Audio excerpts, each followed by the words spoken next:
வாசிக்கும்படியாக தெரிந்து கொள்ளப்பட்ட வேத பாடம் யாத்திராகமம் 14ஆம் அதிகாரம் 10ஆம் வசனம் முதல் 31ஆம் வசனம் வரை. யாத்திராகமம் 14ஆம் அதிகாரம் 10ஆம் வசனம் முதல். பார்வோன் சமீபத்து வருகிற போது இஸ்ரவேல் புத்திரர் தங்கள் கண்களை ஏறெடுத்து பார்த்து எகிப்தியர் தங்களுக்கு பின்னே வருகிறதைக் கண்டு மிகவும் பயந்தார்கள். அப்பொழுது இஸ்ரவேல் புத்திரர் கர்த்தரை நோக்கி கூப்பிட்டார்கள்.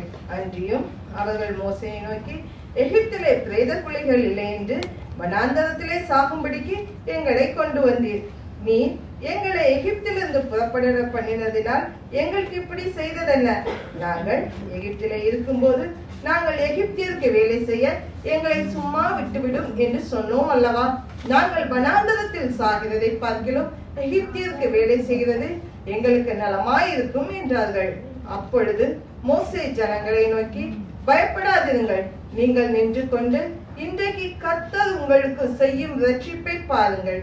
இன்றைக்கு நீங்கள் காண்கிற எகிப்தியரை இனி என்றைக்கும் காண மாட்டீர்கள். கர்த்தர் உங்களுக்காக யுத்தம் பண்ணுவார், நீங்கள் சும்மா இருப்பீர்கள் என்றார். அப்பொழுது கர்த்தர் மோசேயை நோக்கி, நீ என்னிடத்தில் முறையிடுகிறது என்ன? புறப்பட்டு போங்கள் என்று இஸ்ரவேல் புத்திரருக்கு சொல்லு. உன் கோலை ஓங்கி உன் கையை சமுத்திரத்தில் நீட்டி சமுத்திரத்தை பிளந்து விடு. அப்பொழுது இஸ்ரவேல் புத்திரர் சமுத்திரத்தின் நடுவாக வெட்டாந்தரையிலே நடந்து போவார்கள்.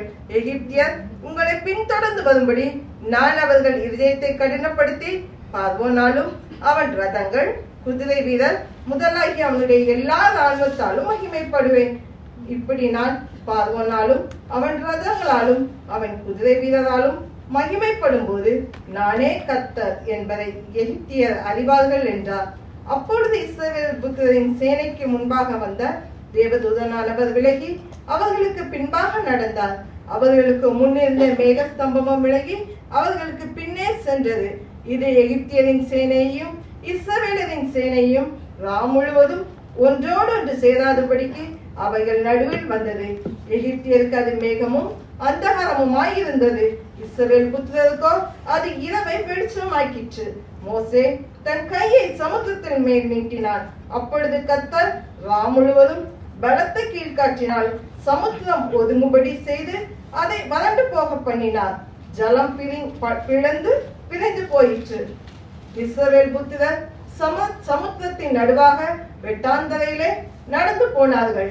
அவர்கள் வலது புறத்திலும் அவர்கள் இடது புறத்திலும் ஜலம் அவர்களுக்கு மதிலாக நின்றது. அப்பொழுது எகிப்தியர் அவர்களை தொடர்ந்து பார்வோனுடைய சகல குதிரைகளோடும் ரதங்களோடும் குதிரை வீரரோடும் அவர் பிறகாலே சமுத்திரத்தின் நடுவே பிரவேசித்தார்கள். கிழக்கு வெளுத்து வரும் ஜாமத்தில் கர்த்தர் அக்னியும் மேகமுமான ஸ்தம்பத்திலிருந்து இஸ்ரவேல் எகிப்தியரின் சேனையை பார்த்து அவர்கள் சேனையை கலங்கடித்து அவர்களுடைய ரதங்களிலிருந்து உருளைகள் கழலவும் அவர்கள் தங்கள் ரதங்களை வருத்தத்தோடு நடத்தவும் பண்ணினார்.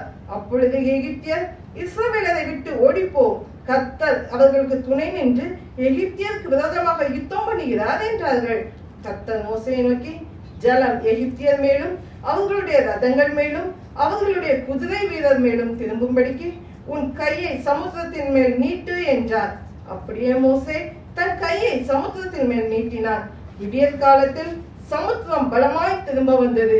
எகிப்தியருக்கு அதற்கு எதிராக ஓடும்போது கர்த்தர் அவர்களை கடலின் நடுவிலே கவிழ்த்து போட்டார். ஜலம் திரும்பி வந்து ரதங்களையும் குதிரை வீரரையும் அவர்கள் பின்னாக சமுத்திரத்தில் பிரவேசித்த பார்வோனுடைய எல்லா ராணுவம் அனைத்தையும் மூடிக்கொண்டது. அவர்கள் ஒருவனாயினும் தப்பவில்லை. இஸ்ரவேல் புத்திரரோ சமுத்திரத்தின் நடுவாக வெட்டாந்தரையிலே வழியாய் நடந்து போனார்கள். அவர்கள் வலது புறத்திலும் அவர்கள் இடது புறத்திலும் ஜலம் அவர்களுக்கு மதிலாக நின்றது. இவ்விதமாய் கர்த்தர் அந்நாளிலே இஸ்ரவேலரை எகிப்தியரின் கைக்கு தப்புவித்து ரட்சித்தார். கடற்கரையிலே எகிப்தியர் செத்து கிடக்கிறதை இஸ்ரவேலர் கண்டார்கள். கர்த்தர் எகிப்தியரில் செய்த அந்த மகத்தான கிரியையை இஸ்ரவேலர் கண்டார்கள். அப்பொழுது ஜனங்கள் கர்த்தருக்கு பயந்து கர்த்தரிடத்திலும் அவனுடைய ஊழியக்காரனாகிய மோசேயினிடத்திலும் விசுவாசம் வைத்தார்கள். இது தேவனுடைய வசனம். Praise the Lord, brothers and sisters. கர்த்தர் நல்லவர், அவருடைய கிருபை என்றும் உள்ளது. கர்த்தர் நல்லவர், அவருடைய கிருபை என்றும் உள்ளது. 430 years is a long time. 430 வருடங்கள் என்று சொன்னால் நீடித்த காலம். ஒரு வாரம் அல்ல, ஒரு மாதம் அல்ல, ஒரு வருடம் அல்ல, அல்லது 10 ஆண்டுகள் அல்ல, 20 ஆண்டுகள் அல்ல, 430 ஆண்டுகள்.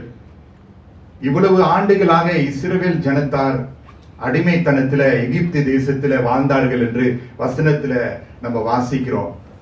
ஆனால் ஆண்டவர் அடிமைத்தனத்தின் தேசத்திலிருந்து அவருடைய பலத்த கையினாலே அவருடைய ஜனங்களை ஆபீப் என்ற மாதத்துல அவர்களை ஜனங்களை விடுவித்தார் என்று சொல்லி நாம் வாசிக்கிறோம்.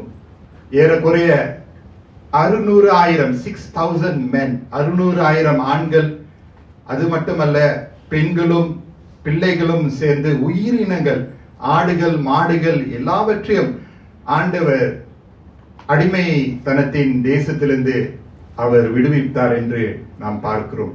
ஆனால் என்ன நம்ம பார்க்கிறோம் என்றால், அந்த நாளிலே விடுவித்த அந்த நாளிலே ஆண்டவர் இஸ்ரவேல் ஜனத்தாரை குறுகிய பாதையிலே நடத்தி அவர்களை விடுவிக்கவில்லை. God did not lead the Israelites out through a shorter route that will see them through the Philistine country. Philistine தேசத்துக்குள்ளே கடந்து போகும்போது அது ஒரு குறுகிய ஒரு பயணம். ஆனால் ஆண்டவர் இஸ்ரவேல் ஜனத்தார் விடுவிக்கும் போது அந்த குறுகிய பயணத்தில் அவர்களை நடத்தவில்லை. காரணம், ஆண்டவருக்கு தெரிந்தது இந்த குறுகிய பாதையிலே ஜனங்கள் நடந்து போனார்கள் என்றால் அங்கு போர் நடக்கும்போது, போர் ஏற்பட்ட உடனே அவர்கள் திரும்பி எகிப்துக்கு போக சித்தம் கொள்வார்கள், எண்ணுவார்கள் என்று சொல்லி ஆண்டவர் என்ன தீர்மானம் பண்ணினார் என்றால், ஜனங்களை வனாந்திரத்திலே சுற்றி வந்து அந்த சிவந்த சமுத்திரத்துக்கு நேராக பயணமாக கர்த்தர் நடத்தினார் என்று வேத பாடங்களிலே நாம் வாசிக்கிறோம். மோசே என்ன செய்கிறார்? யோசேப்பினுடைய எலும்புகள் அவர் எடுத்துக்கொண்டு ஜனங்களை பிரயாணமாக நடத்துகிறதை குறித்தும் நாம் வாசிக்கிறோம். யோசேப்பு மரிக்கிறது முன்பதாகவே தன்னுடைய குமாரனிடத்துல சொன்ன விஷயம், ஆண்டவர் நிச்சயமாக உதவிக்கு வருவார், உதவிக்கு வரும்போது நான் மரித்து போய் விடுவேன், ஆனால் என்னுடைய எலும்புகளை இந்த இடத்தை விட்டு நீங்க எடுத்து போக வேண்டும் என்று சொல்லி யோசேப்பு தன்னுடைய குமாரர்களிடத்துல சொல்லுகிறதை குறித்து நம்ம வசனத்திலேயே நம்ம வாசிக்கலாம். So God was leading Moses and Moses led the people all through this journey. ரொம்ப இமோஷனலான ஒரு பயணம், அதிகமான பயம், அதிகமான கேள்வி, அதிகமான பல உணர்ச்சிகள் அவங்களுடைய மனதில் ஆழமாக பதிந்து கொண்டு இருந்திருக்கும். அவர்கள் எப்பொழுதும் பிரயாணம் போகிற நேரத்துல வனாந்தரத்துல எப்பொழுதும் அவர்கள் கேம்ப் பண்ணணும் வந்து வேதத்துல நம்ம பார்க்கிறோம். So the people were always in a hurry. அதனால்தான் புளிப்பில்லாத அப்பத்தை அவர்கள் புசிக்க வேண்டும். They have to eat the bread without the yeast. ஏனென்றால் அவர்கள் ஒரு இடத்துல நிரந்தரமாக இருக்க முடியாது, அவங்க எப்போதும் பிரயாணமாக இருந்து கொண்டே இருப்பார்கள். இவைகளில் மத்தியிலும் ஆண்டவர் உண்மை உள்ளவராக காணப்பட்டார். But God always with a mighty hand, with his mighty hand fought for his people. எவ்வளவு அவர்கள் கடந்து வந்தாலும் தேவன் எப்பொழுதும் அவருடைய பலத்த கையினாலே ஜனங்களுக்கு அவர் யுத்தம் செய்தார் என்று நாம் பார்க்கிறோம். Amen. Hallelujah. God's presence was always with his people. தேவனுடைய பிரசன்னம் எப்பொழுதும் அவருடைய ஜனத்தாரோடு இருந்தது. யாத்ராகமம் 13ஆம் அதிகாரம் வசனம் 24, 21, 22 நான் வாசிக்கிறேன். Exodus 13:21 to 22. I believe today's word is going to be so blessed. இந்த மந்த் முழுவதுமாக ஒரு சீரீஸோடு கர்த்தர் என்னை நடத்தியிருக்கிறார். இன்றைக்குடைய செய்தியுடைய காரியத்தை பிற்பாடு நான் maybe I can share a bit more, but I believe it will be a blessing. So just be patient. இந்த Exodus or a journey நான் கொஞ்சம் கொஞ்சமா நான் சொல்லுவேன். அதை நீங்க மனதில் நீங்க ஏற்றுக்கொண்டீங்கன்னா ரொம்ப ஆசீர்வாதமா இருக்கும். So Exodus 13 verse 21, if you have the Bible, you can just follow with me. ஒரு narrative மாதிரி, ஒரு story மாதிரி வரும். Exodus 13 verse 21. அவர்கள் இரவும் பகலும் வழி நடத்த கூடும்படிக்கு கர்த்தர் பகலிலே அவர்களை வழி நடத்த மேக ஸ்தம்பத்திலும் இரவில் அவர்களுக்கு வெளிச்சம் காட்ட அக்னி ஸ்தம்பத்திலும் அவர்களுக்கு முன் சென்றார். பகலிலே மேக ஸ்தம்பமும் இரவிலே அக்கினி ஸ்தம்பமும் ஜனங்களிடத்தில் இருந்து விலக்கி போகவில்லை. What did we learn so far? கொஞ்சம் விஷயம் தான் நான் சொன்னேன். இதுல இருந்து முதலாவது காரியம் நம்ம என்ன கற்றுக்கொள்கிறோம்? God led his people out with his mighty hand. Mighty hand சொல்லுங்களேன். Mighty hand சொல்லுங்களேன். பலத்த கை சொல்லுங்களேன். பலத்த கை. Exodus 13 யாத்திராகமம் 13ஆம் அதிகாரத்துல 4 இடங்களிலே verse 3, verse 10, verse 14, verse 16 4 இடங்களிலே பலத்த கையினால் என்று எழுதப்பட்டிருக்கிறது. அப்ப ஆண்டவர் தன்னுடைய ஜனங்களை தன்னுடைய பலத்த கையினால் அவர் நடத்தினார், விடுவித்தார், யுத்தம் செய்தார் என்று நாம் பார்க்கிறோம். கர்த்தருக்கு பலத்த கை உண்டு. ஹல்லேலூயா. ரட்சிப்பதற்கு அவருடைய கை குறுகி போகவில்லை. அவருடைய கை பலத்த கையாய் இருக்கிறது. ஆகவே அவருடைய கைக்குள்ள நம்ம அடங்கி இருந்தோம் என்றால் சகல விதமான ஆசீர்வாதங்கள், சகல விதமான பாதுகாப்பு நம்ம இடத்துல காணப்படும். 1 பேதுரு 5:6 பார்க்கும்போது, 1 Peter chapter 5 verse 6 and 7 is in the New Testament, the later part of the Bible. From Revelation onward முன்னாடி பாத்தீங்கன்னா நீங்க you can catch it, okay? ஆகையால் ஏற்ற காலத்திலே தேவன் உங்களை உயர்த்தும்படிக்கு. எத்தனை பேர் தேவன் நம்மளை உயர்த்தணும்னு ஆசைப்படுறீங்க இருக்கிறீங்களா? கர்த்தர் நம்மளை உயர்த்தணும், அது நல்லதுதான், தப்பு இல்லை, நானும் ஆசைப்படுறேன். ஓகே, ஆகையால் ஏற்ற காலத்தில் நம்ம காலத்துல, நம்ம நேரத்துல அல்ல, அவருடைய காலத்துல, அவருடைய நேரத்துல, ஏற்ற காலத்திலே தேவன் உங்களை உயர்த்தும்படிக்கு அவருடைய பலத்த கைக்குள் அடங்கி இருங்கள். பலத்த கை இருக்கிறது, ஆனா நம்ம பொறுப்பு என்ன? அவருடைய பலத்த கைக்குள் அடங்கி இருக்க வேண்டும். அடங்கி இருங்கள். அவர் உங்களை விசாரிக்கிறவரானபடியால் உங்கள் கவலைகளை எல்லாம் அவர் மேல் வைத்து விடுங்கள். There is an exchange going on when we come under God's mighty hand. ஆண்டவருடைய பலத்த வலது கரத்துக்குள்ள நம்ம அடங்கி இருக்கும்போது என்ன நடக்குதுன்னா, நம்முடைய கவலை எல்லாம் அவருக்கு நம்ம சொல்ல ஆண்டவர் ஏற்ற நேரத்துல நம்மளை உயர்த்துவாராம். உயர்வுக்கு ஒரு காலம் உண்டு. ஏமேன்னு சொல்லுவோமா? அவருடைய கருத்துக்குள்ளே நம்ம இருந்துடணும். அவர் அவருடைய நேரத்துல உயர்த்த ஆரம்பிப்பார். We don't need to be too worried about that. God will do his part when we come under his covering. அவருடைய பார்வைக்குள்ள, அவருடைய எல்லைக்குள்ளே நம்ம எப்பொழுதும் காணப்பட்டோம் என்றால் அவர் செய்ய வேண்டிய விஷயங்களை நம்முடைய வாழ்க்கையில செய்து நிறைவேற்றுவார். அதனால்தான் காலம் அவருடைய கரத்துல இருக்கிறது. நம்முடைய ஜீவியம் அவருடைய கரத்துல நம்ம ஒப்பு கொடுக்க வேண்டியதாய் இருக்கிறது. You know, God is not bound by time. We are bound by time. He is a timeless God. நம்மளுக்கு தான் நேரம், காலம் இருக்கு. ஆனா அவருக்கு காலமே இல்லை. அவர் தேவாதி தேவன். So காலம் என்று சொன்னால் ஆண்டவர் நம்முடைய காலங்களை அவருடைய கையில வைத்து இருக்கிறார். What is time to him? What is promotion to him? What is, blessings to him? அவருடைய கையில் எல்லாவற்றையும் அவர் அடங்கி வைத்திருக்கிறார். But the context of this verse, இந்த வசனம், இந்த 1 பேதுரு 5ஆம் அதிகாரம் வசனம் 6-7 கான்டெக்ஸ்ட் இந்த டைம் இல்ல, அதனால நான் சொல்றேன். இந்த வசனத்தினுடைய முன்பு பின்பாருடைய காரியங்களை பார்க்கும்போது 2 காரியங்கள் என்று பவுல் சொல்லுகிறார். அவருடைய கருத்துக்களை அடங்கி இருக்கும்போது, முதலாவது be submissive to those who are older என்று பவுல் சொல்லுகிறார். தேவனுடைய பலத்த வலது கருத்துக்குள்ள அடங்கி இருக்கிறதுக்கு ஒரு அடையாளம் என்னன்னா, நம்முடைய மூப்பருக்கு நம்ம சமர்ப்பிக்க வேண்டுமா? அதுதான் வசனம் சொல்லுது. You need to come under the blessings of God, or his hand is also involving coming under the blessing of the elders in our life. நம்முடைய வாழ்க்கையுடைய மூப்பருக்கு நம்ம அடிபணிந்து இருக்கும்போது அதை ஏற்ற ஆசீர்வாதம் கர்த்தர் நமக்கு கொடுப்பார். அது மட்டும் இல்ல, அந்த வசனத்தினுடைய பிற்பாடு வசனம் be self control and alert என்று சொல்லப்படுகிறது. நம்ம என்ன செய்யணுமா? ஆயத்தமாக விழித்திருக்க வேண்டும் என்று சொல்லி பேதுரு இங்க வசனத்துல சொல்லுகிறார். காரணம் என்ன? பிசாசானவன் கர்ச்சிக்கிற சிங்கம் போல எவனை விழுங்கலான்னு தேடிக் கொண்டு இருக்கிறான். எவனை விழுங்கலான்னு. The enemy is like a prowling, என்ன சொல்றது, lion seeking who he will devour. கர்ச்சிக்கிற சிங்கம் போல சிங்கம் என்ன செய்யணும்? டிவாவனா விழுங்கலான்னு, அடிக்கிறது, விழுங்கி அப்படியே நாசமாக்கணும்னு பிசாசானுடைய திட்டமா இருக்கிறது. சோ ஒரு புறம் தேவனுடைய பலத்த கை நிக்கிறது. On one side God is ready always. Amen. He's always ready to bless his children, isn't he so? If God is good, he's always wanting good for us. ஆனா இன்னொரு பக்கத்துல கர்த்தர் நம்மிடத்துல எதிர்பார்க்கிறார், அவருடைய சமூகத்துல மூப்பர்களுக்குள்ளே அடங்கி இருக்க வேண்டும். அது மட்டுமல்ல, பிசாசானுடைய தந்திரம் இன்னொரு பக்கத்துல இருக்கிறது. அவனுடைய தந்திரம் என்ன? நம்ம தேவனுடைய வலது கரத்துக்குள்ள அடங்கி இருக்க கூடாது. நீ அடங்கி இருக்காத, நீ பிடிவாதமா இரு, நீ எதிர்த்து நில்லு. அதுதான் பிசாசானுடைய தந்திரம். The enemy doesn't want us to come under God's mighty hand. He wants us to stray away from his radar, stray away from his plans.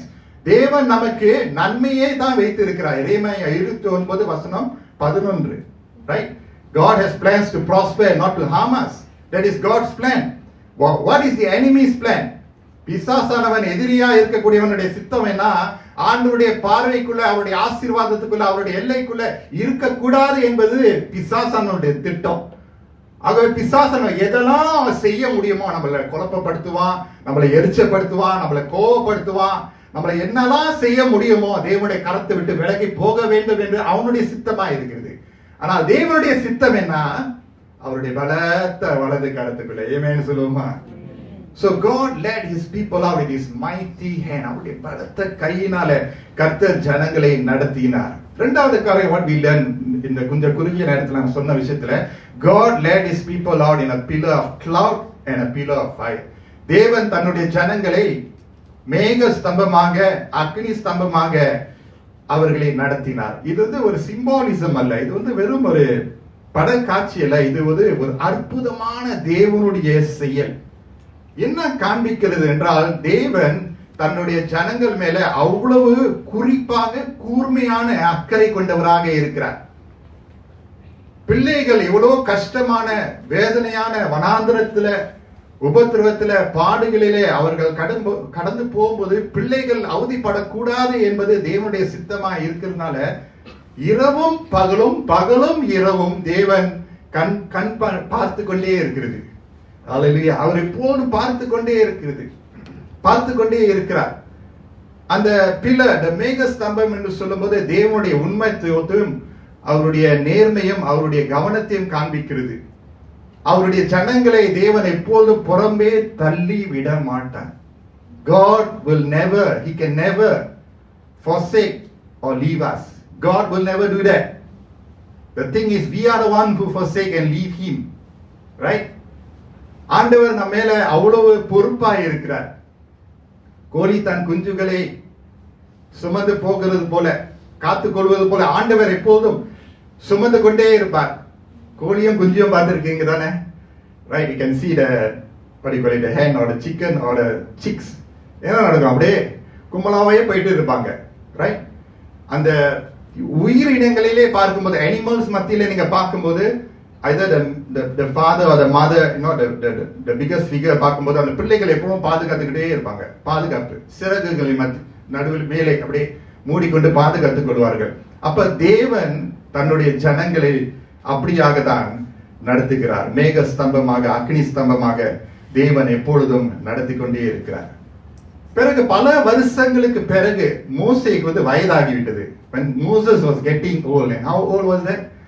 120 years. மோசே 120 வயசுக்குள்ள வர்ற உடனே யோசுவா என்ற ஒரு வாலிபனை ஆண்டவர் அப்படியே உயர்த்துகிறார். யோசுவாவையும் ஆண்டவர் அப்படியே பிரயோஜனப்படுத்துகிறார், உருவாக்குறார், பயன்படுத்துகிறார், ஸ்திரப்படுத்துகிறார். மோசேக்கு வயது ஆகிக் கொண்டே இருக்கிறது. So Moses has come to the end of his journey on earth. அப்ப மோசே என்ன செய்ய வேண்டும்? அவருடைய பொறுப்பை அவர் அப்படியே பக்குவமாக ஹேண்ட் ஓவர் பண்ணணும், பகிர்ந்து கொள்ள வேண்டும். யோசுவா என்ற அந்த வாலிபனுக்கு அவனுக்கு ஒரு வாய்ப்பு வழங்கப்பட போகிறது. தேவன் அவரை பிரயோஜனப்படுத்த போகிறார்.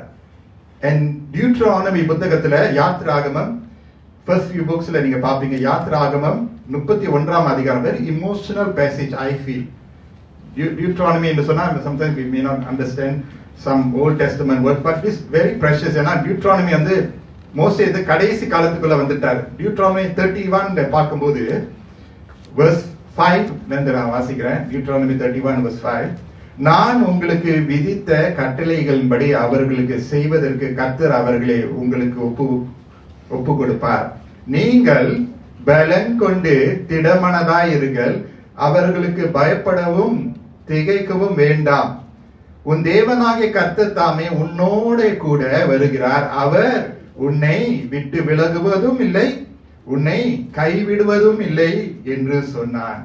பின்பு மோசே யோசுவாவை அழைத்து, மோசஸ் வந்து ஜனங்களிடத்துல பேசுறாரு, பயப்படாதீங்க, கானான் தேசத்துக்குள்ள பிரவேசிக்க போறோம், அதாவது பெரிய பெரிய ஆட்கள்லாம் இருக்க போறாங்க, ஆனா நான் உங்களோடனே இருக்கிறேன்னு. பிறகு மோசே என்ன செய்கிறார், யோசுவாவை அழைத்து இஸ்ரவேலர் எல்லாரும் பார்த்திருக்க அவனை நோக்கி, பலன் கொண்டு திடமனதாயிரு, கர்த்தர் இவர்களுக்கு கொடுப்பேன் என்று இவர்களுடைய பிதாக்களுக்கு ஆணையிட்ட தேசத்துக்கு நீ இந்த ஜனத்தை அழைத்து கொண்டு போய் அதை இவர்கள் சுதந்திரிக்கும்படி செய்வாய்.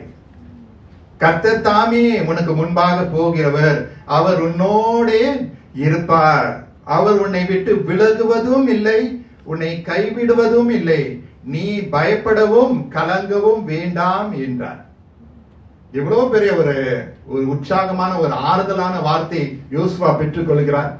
It is very difficult to put on the shoe of someone who is senior than you, more experience, more காரியங்களை ஆண்டவர் மூலமா செய்வது, டேக் ஓவர் பண்றது very very difficult. அதனால்தான் leadership transition is not easy. சரியானவர் வந்து சேரணும், not perfect, ஆனா சரியான என்ன சொல்றது attitude, ஒரு கேரக்டர், ஒரு குணம், ஒரு ஒரு அளவு அந்த அந்த அந்த அந்த குணாதிசயங்கள் இருந்தா தான் அந்த லெவலுக்கு கர்த்தர் இன்னும் நடத்த முடியும். So it's not easy. ஆனா ஆண்டவர் என்ன சொல்லுகிறார், நான் உன்னுடனே இருப்பேன். மேக ஸ்தம்பம் போல, அக்னி ஸ்தம்பம் போல ஆண்டவர் நம்மோடு இருக்கிறதை நம்ம உணர்வோம். இன்றைக்கு வாசிக்க கேட்ட பாகம் Exodus 14 is an important passage for all Jews, Christians. கர்த்தரை விசுவாசிக்கிறவர்களுக்கு Exodus 14 is very very important. கர்த்தர் எப்படி மோசேயோடு பேசினார் என்றால், மோசேயோடு ஒரு நண்பரை போல பேசினாராம். When God spoke to Moses, he was like a friend, on friendly terms. So மோசே கர்த்தருடைய குரலை கேட்டது மட்டுமல்ல, கீழ்ப்படிந்து கர்த்தர் எதை சொல்றாரோ அதை மட்டும் ஜனங்களுக்கு சொல்லி ஜனங்களை அப்படியே நடத்தி கொண்டே இருந்தாராம். ஆண்டவர் நம்மளை நடத்தும் போது, ஆண்டவர் நம்மளை வழி நடத்தும் போது, பாதையை காண்பிக்கும் போது பிரச்சனையே இருக்காது, சவாலே இருக்காது, எதிர்ப்பே இருக்காது, போராட்டமே இருக்காது, போரே இருக்காது என்று நம்ம நினைக்க முடியாது, நினைக்க கூடாது. பலத்த கரத்தினால விடுவித்த கர்த்தர், மேக ஸ்தம்பம் அக்னி ஸ்தம்பம் போல வழி நடத்தின கர்த்தர், இந்த எக்ஸடஸ் 14ல நீங்க வாசித்து பார்த்தீங்கன்னா ஏதோ ஒரு வித்தியாசமான ஒரு காரியத்தை கர்த்தர் செய்ய ஆரம்பிக்கிறார். ஆண்டவர் என்ன சொல்லுகிறார், அந்த வனாந்தரத்துல ஒரு இடத்துல அவர்கள் வந்து பாளையம் இறங்கினார்கள், என்கேம்ப் பண்ணார்கள். ஆனா கர்த்தர் என்ன சொல்லுகிறார், அவர் மாறாக இன்னொரு திசைக்கு போக கர்த்தர் மோசேயின் இடத்துல அறிவுரை சொல்லுகிறதை நம்ம பார்க்கிறோம். Exodus 14 verse 1 வந்து நான் வாசிக்கிறேன். a bit technical today but just bear with me, okay? கர்த்தர் அந்த பாயிண்ட்ஸ் எல்லாம் நல்லா கொடுப்பார். கர்த்தர் மோசேயை நோக்கி, நீங்கள் திரும்பி மித்தோலுக்கும் சமுத்திரத்துக்கும் நடுவே பாகால் சிபோனுக்கு முன்பாக இருக்கிற ஈரோர் பள்ளத்தாக்கின் முன்னடியிலே பாளையம் இறங்க வேண்டும். பாளையம் இறங்க வேண்டும். It means you have to camp there, stay there என்று இஸ்ரவேல் புத்திரருக்கு சொல்லி, அதற்கு எதிராக சமுத்திர கரையிலே பாளையம் இறங்குவீர்களாக. So God gives a very particular instruction to turn back and stay in a particular place. ஒரு குறிப்பிட்ட இடத்துல நீங்க இருக்கணும்னு மட்டுமில்ல. தொடர்ந்து வாசிக்கிறேன். அப்பொழுது பார்வோன் இஸ்ரவேல் புத்திரரை குறித்து, அவர்கள் தேசத்திலே திகைத்து திரிகிறார்கள், வனாந்தரம் அவர்களை அடைத்து போட்டது என்று சொல்லுவான். ஆகையால் பார்வோன் அவர்களை தொடரும்படிக்கு நான் அவன் இருதயத்தை கடினப்படுத்தி. There are many difficult passages in the Bible. The Bible is not that easy, but there are also difficult passages. We must acknowledge it. What does the Bible say in Exodus 14 verse 4? And I will harden Pharaoh's heart. நான் அவன் இருதயத்தை கடினப்படுத்தி நானே கர்த்தர் என்பதை எகிப்தியர் அறியும்படி பார்வோனாலும் அவனுடைய எல்லா இராணுவத்தாலும் மகிமைப்படுவேன் என்று அவர்கள் அப்படியே செய்தார்கள். Who hardened Pharaoh's heart? பார்வோனின் இருதயத்தை யார் கடினப்படுத்தினார்? சாத்தான் அல்ல, மோசே அல்ல, இஸ்ரவேல் புத்திரர் அல்ல, தேவனே கடினப்படுத்தினார். பார்வோன் என்ன செய்கிறார்? இஸ்ரவேல் புத்திரர்களை இரத்த வெறியோடு தொடர்ந்து அவர்களை கொலை செய்ய வேண்டும் என்று பார்வோன் என்ன செய்கிறார்? தன்னுடைய விசேஷமான போர் வீரர்களையும் விசேஷமான அந்த அந்த அந்த அந்த ரதங்களையும் அந்த குதிரைகளும் அவர் ஆயத்தப்படுத்துகிறார். 600க்கு மேற்பட்ட ரதங்கள், ராணுவ வீரர்கள் கொலை செய்வதற்காக. இது ஒரு லேசான ஒரு போர் அல்ல, இது கொலைக்கு ஏதுவான, மரணத்திற்கு ஏதுவான ஒரு போராக. Remember what the enemy does is steal, kill and destroy. திருடன் திருடவும் கொல்லவும் அழிக்கவும் வருகிறான். எவ்வளவு பெரிய ஒரு சம்பவம் பாருங்க இஸ்ரவேல் ஜனங்கள் சந்திக்க வேண்டியதா இருக்கிறது. Friends, have you felt victory coming ahead closely and then realize that you are being pursued for no good reason? Have any one of us had that experience that you're almost like victorious? ஜெயம் வரப்போகுது, விடுதலை வரப்போகுது, ஆனால் காரணம் இல்லாமல் நீங்க எதிர்பார்க்காத நேரத்துல உங்களுக்கு பின்னால அழுத்தங்கள் வருகிறது, எதிரிகள் வருகிறார்கள், போராட்டம் வந்து சேருகிறது. அதே எதிரிகள் மறுபடியும் உங்களுடைய பக்கத்துல வந்து நிற்கும் போது உங்களுக்கு எப்படி இருக்கும்? கேள்வி எழும்புகிறது, where is God in all my troubles? என்னுடைய வேதனைகளிலே, என்னுடைய கஷ்டத்திலே, என்னுடைய அவமானத்திலே, என்னுடைய பாடுகளிலே எதிர்ப்புகள் குறைந்தது போல இருக்கிறது, ஆனால் அதிகரிக்கிறது. I thought something good is going to happen. Why God? Why me? இந்த கேள்வி நம்முடைய மனதில் வாழ்க்கையின் பயணத்தில் நிச்சயமாக எழும்பும். Why God? Not just why God. ஏன் தேவனே என்று கேட்கிறது மட்டுமல்ல, ஏன் நான்? How many of you all have gone through that situation? ஏன் நான் இதை go through பண்ணோம்? இந்த கஷ்டத்தை நான் எதுக்கு நான் சந்திக்க வேண்டும்? இந்த அவமானத்தை நான் எப்படி நான் சகிக்க கூடும்? Why God is one question, but why me? Am I not following you, God? Am I not loving you? அந்த கேள்விகள் எழும்பும். இஸ்ரவேல் புத்திரர்களுக்கு அவங்களுடைய மனதிலுடைய சூழ்நிலை எப்படி இருக்கும்னு நினைச்சு பாருங்க. அதுதான் அந்த Exodus 14 உடைய context. What we learn here is that God can soften hearts. கடினமான இருதயங்களை ஆண்டவரால லகுவாக்க முடியும். நம்புறீங்களா? பார்த்திருக்கோம், சாட்சியில நம்ம கேட்டிருக்கோம், கர்த்தர் அற்புதங்கள் அடையாளங்கள்லாம் செய்கிறார். அதே சமயத்துல God can also choose to harden hearts.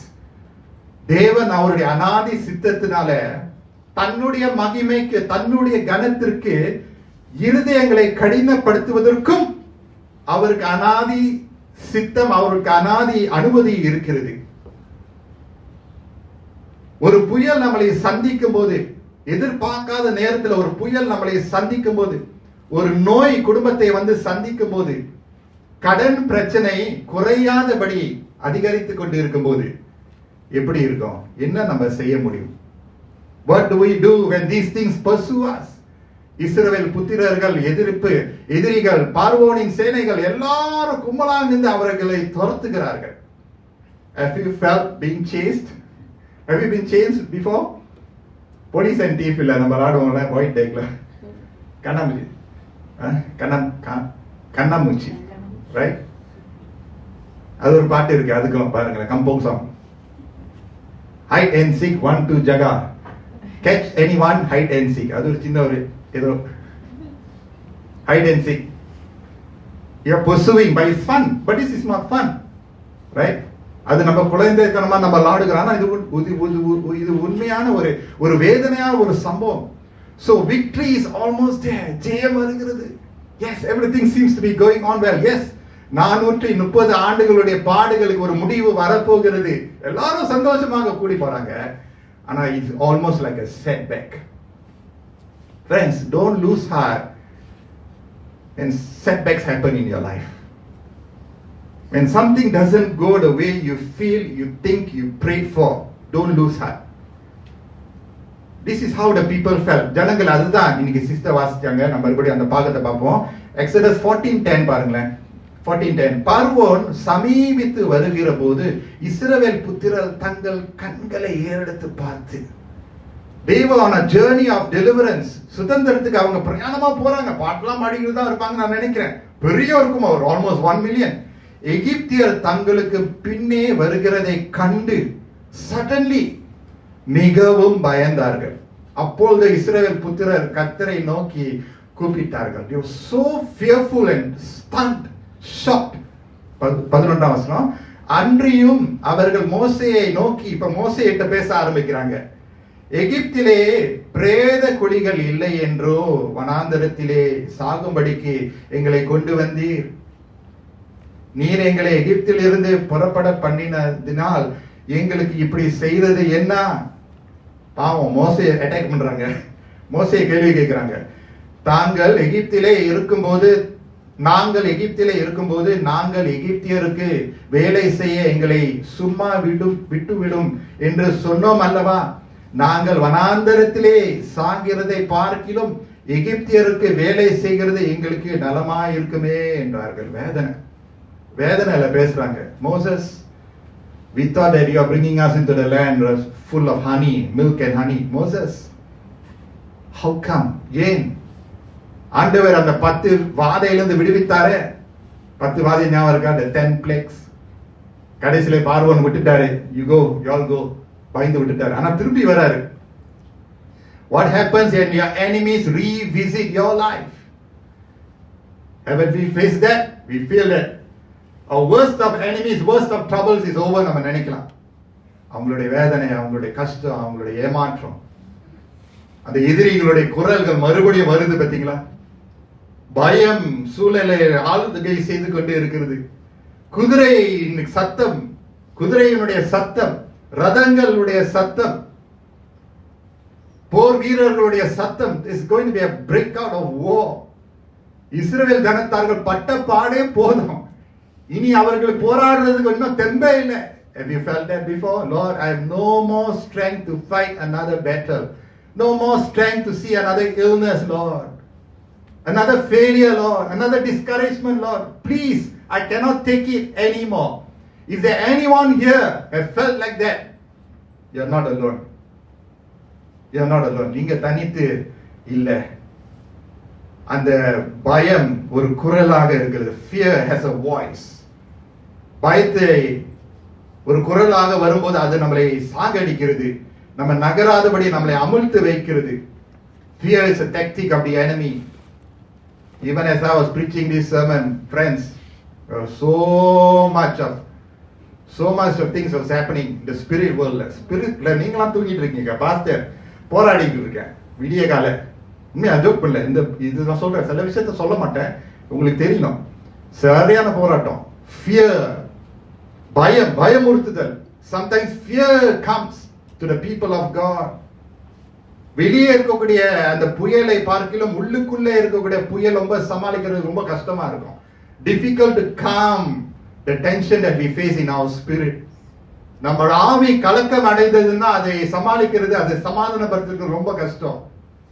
அதுவும் எதிர்ப்பு அதிகரிக்கும் போது, எதிர்பார்க்காத காரியங்கள் நடக்கும்போது ரொம்ப கஷ்டமா இருக்கும். அந்த சம்பவத்துல, அந்த சூழ்நிலை மோசே என்ன சொல்றாரு? What does Moses, the man of God, says? Exodus 14:13ல, அப்பொழுது மோசே ஜனங்களை நோக்கி, பயப்படாதீர்கள், don't be afraid. நீங்கள் நின்று கொண்டு இன்றைக்கு கர்த்தர் உங்களுக்கு செய்யும் ரட்சிப்பை பாருங்கள்.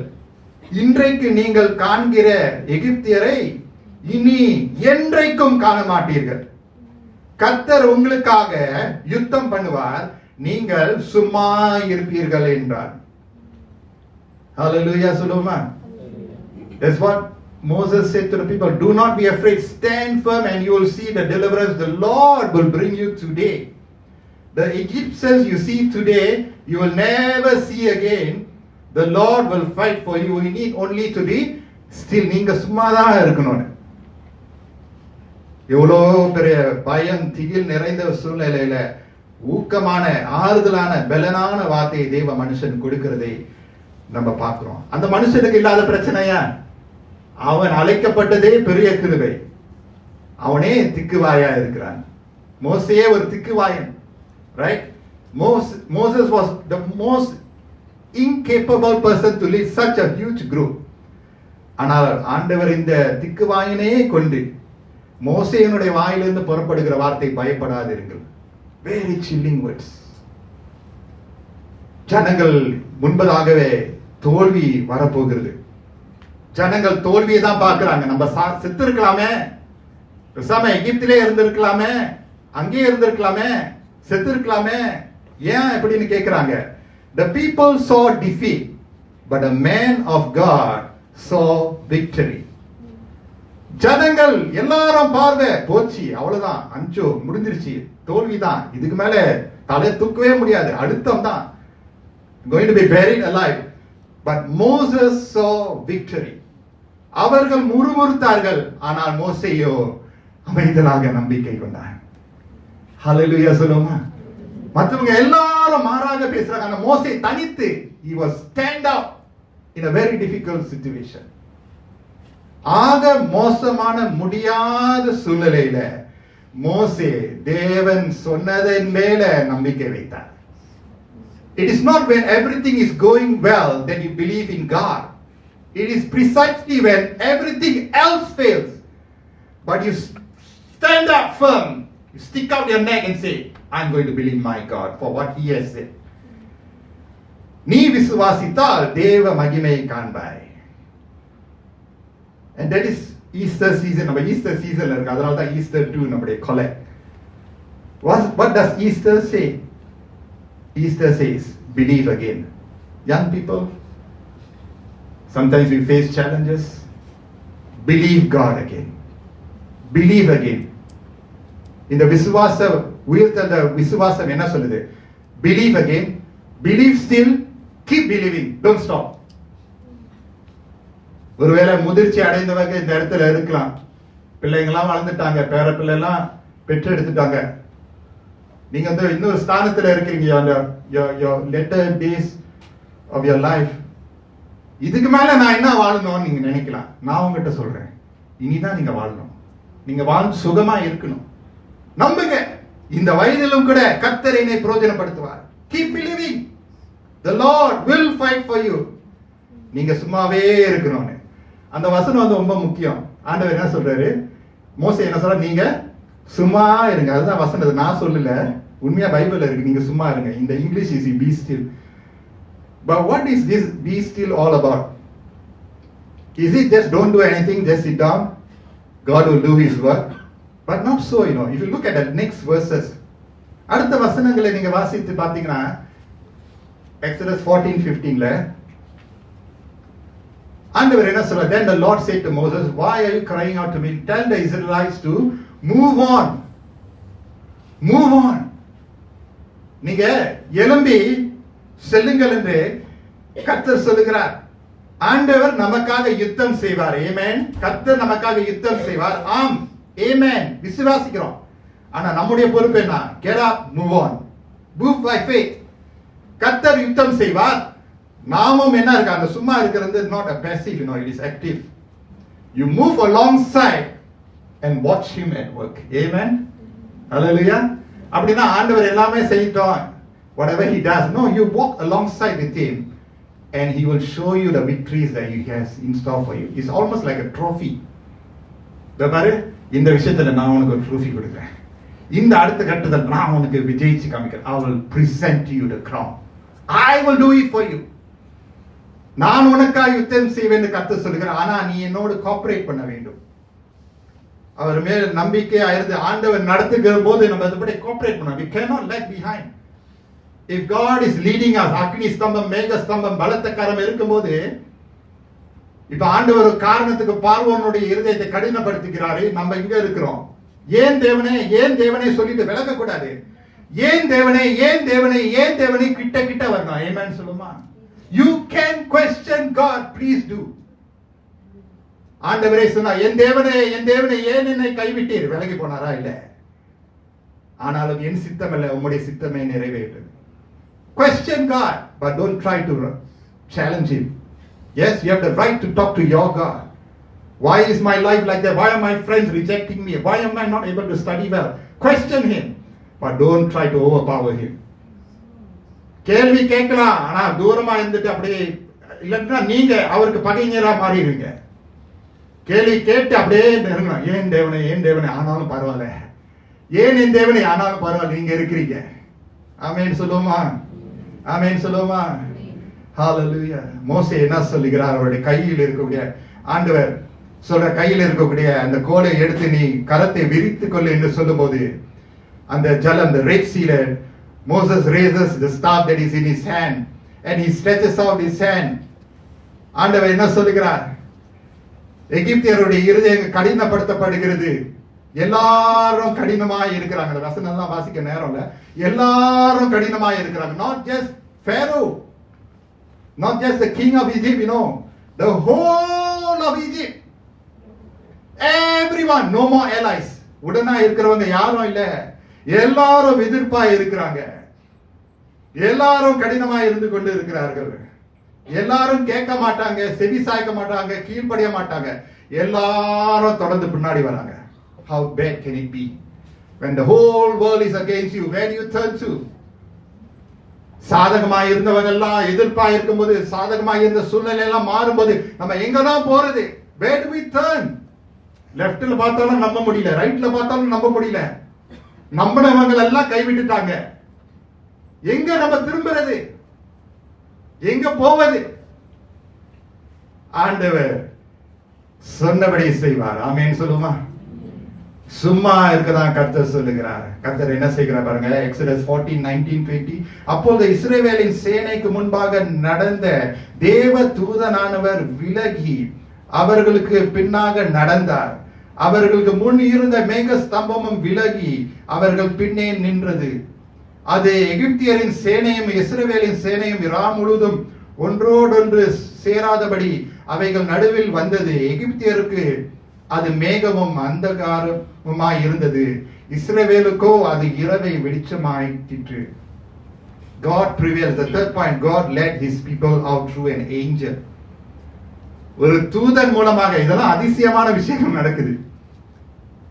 God has more methods than we think the way he can fight for us. தூதரை ஆண்டவர் அனுப்புகிறார். உங்களுக்கு தெரியுமா? ஆண்டவர் நமக்கென்று தூதர்களை வைத்திருக்கிறார். Hebrews chapter 1 verse 14. Because of time I'm not going to read that. You can flip to it. Hebrews 1 verse 14. எல்லாருக்கும், இங்க இருக்கிற எல்லாருக்கும், கர்த்தரை நம்பிக்கிறவர்களுக்கு ஆண்டவர் எல்லாருக்கும் அட்லீஸ்ட் ஒரு தூதரை ஆண்டவர் வச்சிருக்கிறார்.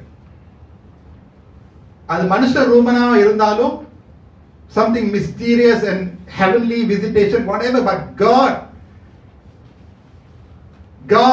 as a father, as a mother over our life, he has someone to watch over us. Think about it. நினைச்சு பாருங்க. அதனால்தான் சிலர் நமக்கு முக்கியமான சிலர் மறிக்கும் போது நம்மளுக்கு வேதனை அடையுது.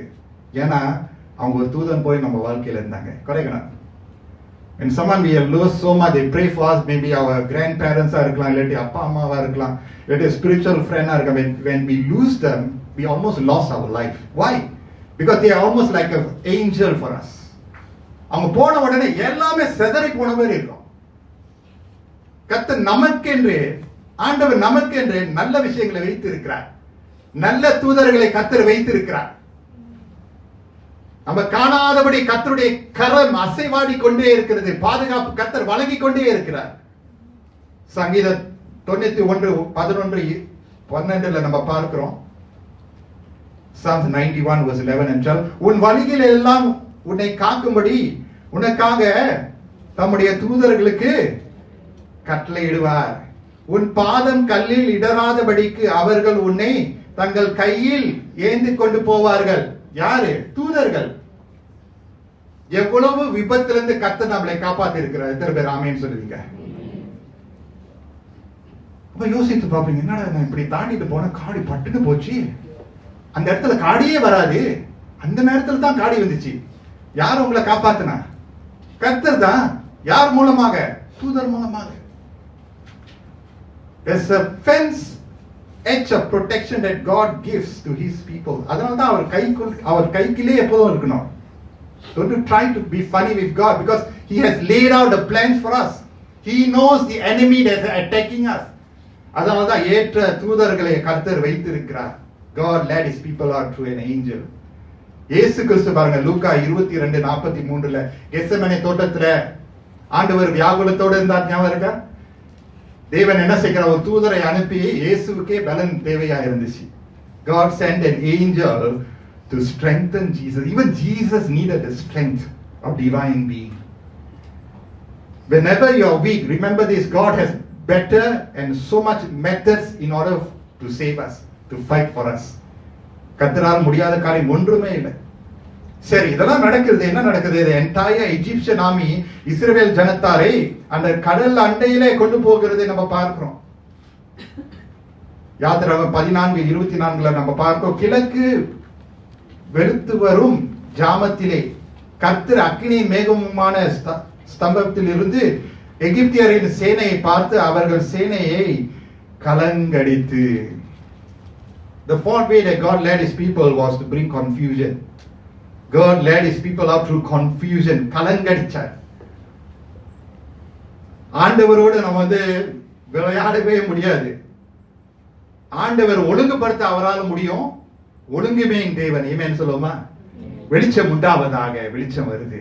மிருக ஜீவன்களை படைக்கிறார், படைக்கப்படுகிறது. மனுஷர்களை படைக்கிறார், படைக்கப்படுகிறது. அதே சமயத்துல ஆண்டவரால செய்யக்கூடிய இன்னொரு விஷயம் என்ன தெரியுமா? கலங்க பண்ணுவார். ஆண்டவர் கலங்கடித்தார். God confused them. ஞாபகம் இருக்கா? பாபேலுடைய அந்த tower, the tower of Babel ஞாபகம் இருக்கா? ஜனங்கள் என்ன செய்தாங்க? ஒரு கோபுரத்தை கட்டணும், நல்ல உயர்வா கட்டணும், தேவன் போல சிந்திக்கணும், தேவன் போல ஆக வேண்டும், ஒரு எண்ணம் வந்துருச்சுல. ஆண்டவர் என்ன செய்தார்? பாஷையை குழப்பிட்டார். அதனால தான் நம்ம பாஷை. He confused the language so that they cannot communicate with each other. God is very smart. He is not stupid. He is not without wisdom. He is full of wisdom.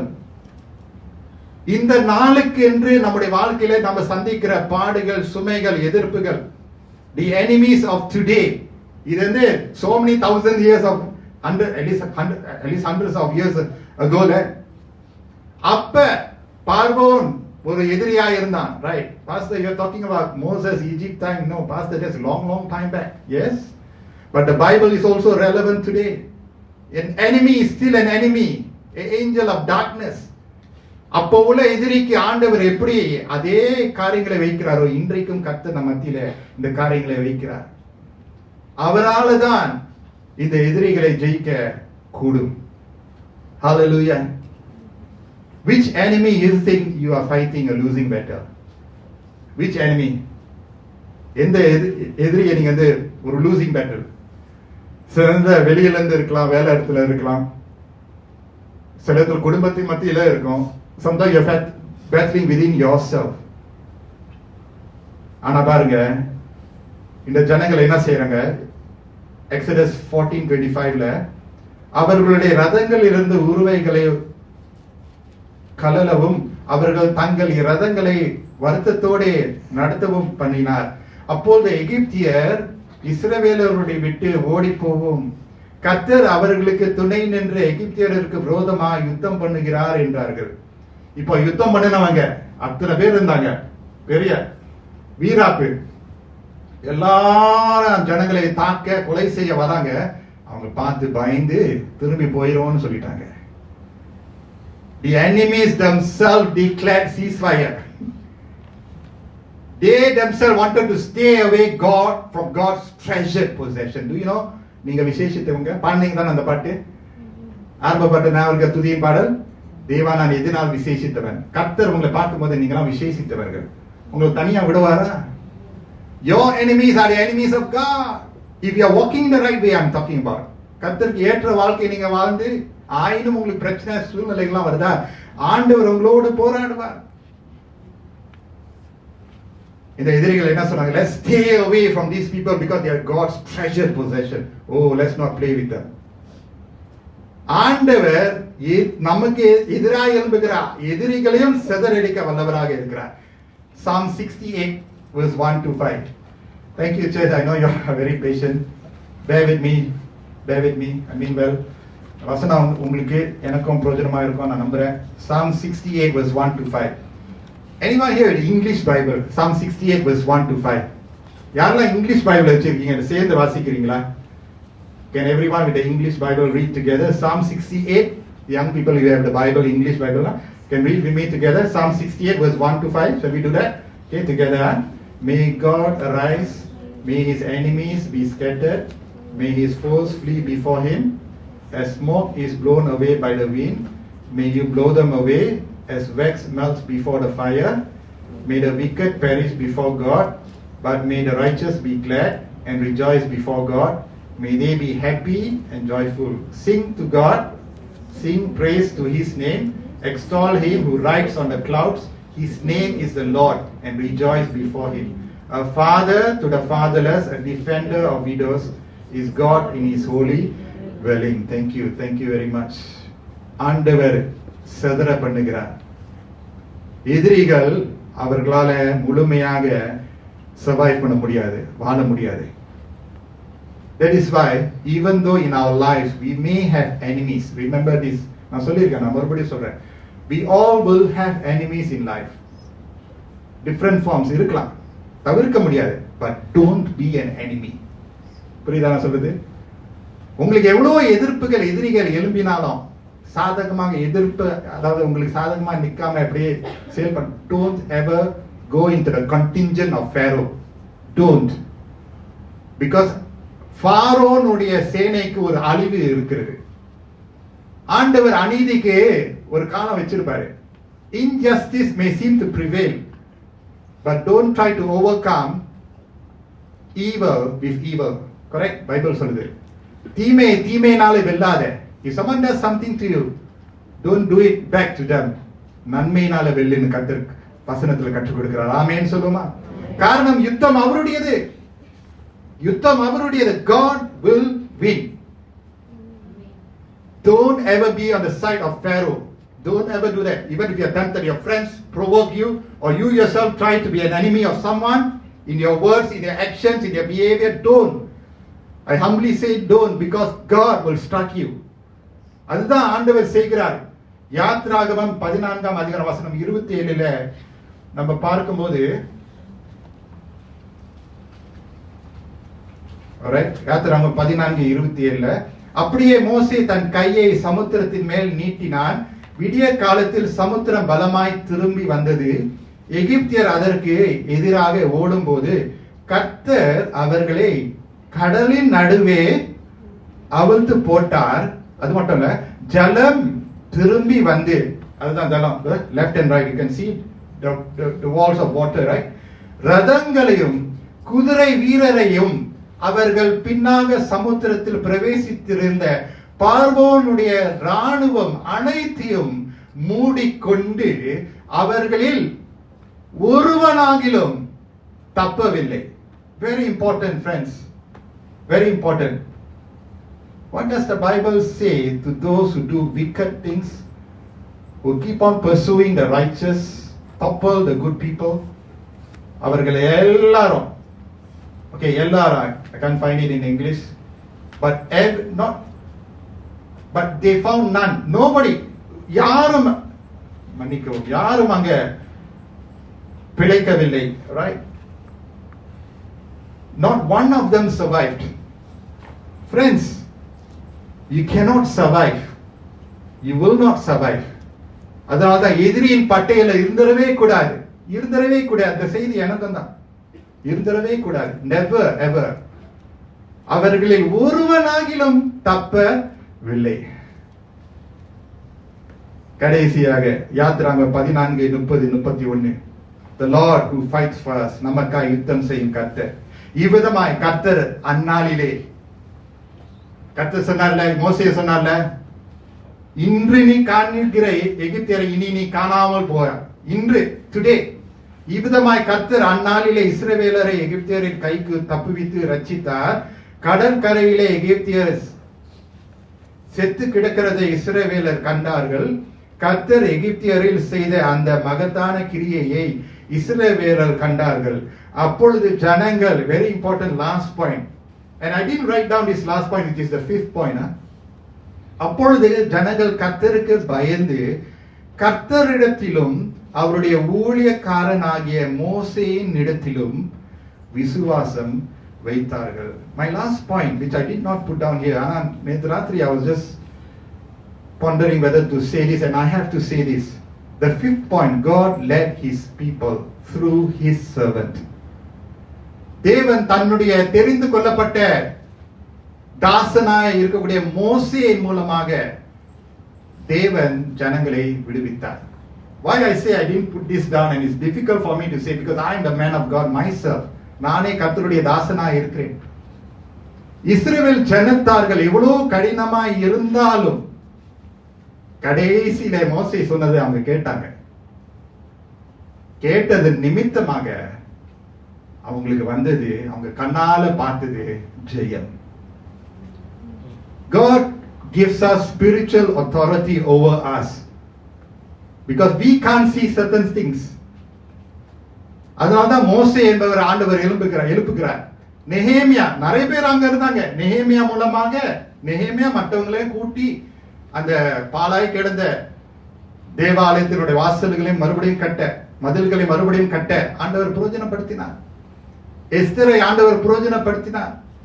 Throughout history, God will always raise that leader whom we need to look up to. And I'm not pointing about myself. I'm just saying a life principle நான் கொடுக்கிறேன்.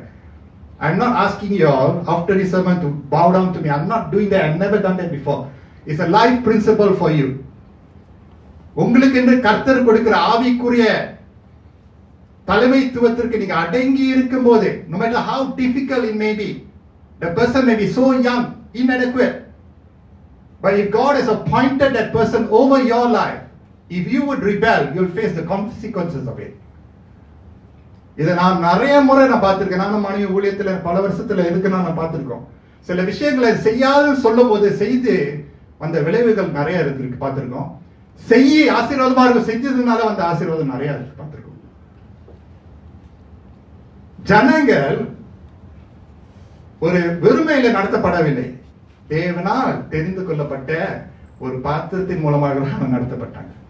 அதனால்தான் one of the characters I hope I must really go and sit down and talk is Moses. அவன் எவ்வளவு கஷ்டப்பட்டு ஊழியம் செஞ்சாலும் அவனுக்கு எதிராக முறுமுறுத்தார்கள், சிரமம் கொடுத்தார்கள். ஆனா மோசே உண்மையாக அவர் செய்ய வேண்டிய விஷயத்தை வனாந்தரத்திலே அவர் ஊழியம் தருமா, so many years, but he was faithful to do that. God led the people through his servant. ஆண்டவர் சிலவர்களை நம்மளுக்கு மேலாக ஆவிக்குரிய தகப்பனாக தாயாக நம்மளுக்கு மேல வைத்திருக்காங்க. அவங்க கீழே நீங்க அடிபணிந்து வந்தீங்கன்னா உங்களுக்கு தான் ஆசீர்வாதம். I thank God. I don't say I have a lot, but இருக்கு வேற ஒன்னு ரெண்டு பேர் இருக்கு. நான் கேட்டதுனால வந்த ஆசீர்வாதம் இருக்கு, கேட்காதனால வந்த விளைவுகளும் இருக்கு. அதனால தான் அனுபவத்தில் நான் சொல்றேன். அதனால பைபிள் என்ன சொல்லுது, give double honor to those who teach the word, who preach to you, who guide you. Give double honor. Don't try to outsmart. Now these are very tough words. As I say, it is difficult for me to say this, friends, church. It's very difficult to preach this, but I have to say this. ஆனா உங்களுக்கு நன்மை கர்த்தர் கொண்டு வருவார். அல்லேலூயா சொல்லுமா, அல்லேலூயா சொல்லிருங்க, அல்லேலூயா சொல்லிருங்க. அப்ப பொறுமையோடு கேட்டிருக்கீங்க. நமக்காய் யுத்தம் செய்யும் கர்த்தர். மறுபடியும் சொல்லுங்களேன், நமக்காய் யுத்தம் செய்யும் கர்த்தர். Praise God. Come, let's pray.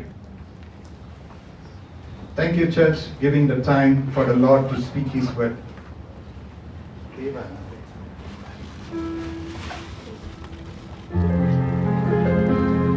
கர்த்தர் நமக்காக யுத்தம் செய்ய வல்லவராக இருக்கிறார். அவருடைய பலத்த கரத்துக்குள் அடங்கி இருக்கும்போது ஆசீர்வாதம் நமக்கு தான். ஹல்லேலூயா. கண்களை மூடிட்டீங்கன்னா கரம் அப்படியே உயர்த்திடலாம். பயப்பட தேவையில்ல, வெட்கப்பட தேவையில்ல. My eyes are not here to observe, but I want us to connect with your God. உங்களுக்கு யுத்தம் செய்கிற உங்கள் தேவனிடத்துல நீங்கள் ஒப்பு கொடுங்க. உங்களுக்கு யுத்தம் செய்கிற உங்களுடைய தேவனிடத்துல நீங்க சேருங்க. ஆண்டவரிடத்துல நெருங்குங்க. கர்த்தர் உங்களை ஆசீர்வதித்து வழி நடத்துவார். நல்ல ஆண்டவரே, உம்மை துதிக்கிறோம். இந்த பிரச்சனை எங்களோடு தொடர்ந்து தங்கி இருக்கிறதுக்காக ஸ்தோத்திரம். வார்த்தை நல்ல நிலத்துல விழுவ வேண்டும். எங்க ஆவியிலே ஒரு புதிய பலன், ஒரு உற்சாகம், ஒரு விவேகம் வர வேண்டும். கர்த்தர் உம்முடைய பிரசனம் எங்களோடு தங்கி இருப்பதாக. தொடர்ந்து உம்முடைய பந்தியில சேரும் போது எங்களை பிரசனத்திலே நடத்துங்க. இயேசுவின் மூலம் ஜெபிக்கிறோம் நல்ல பிதாவே, ஆமென்.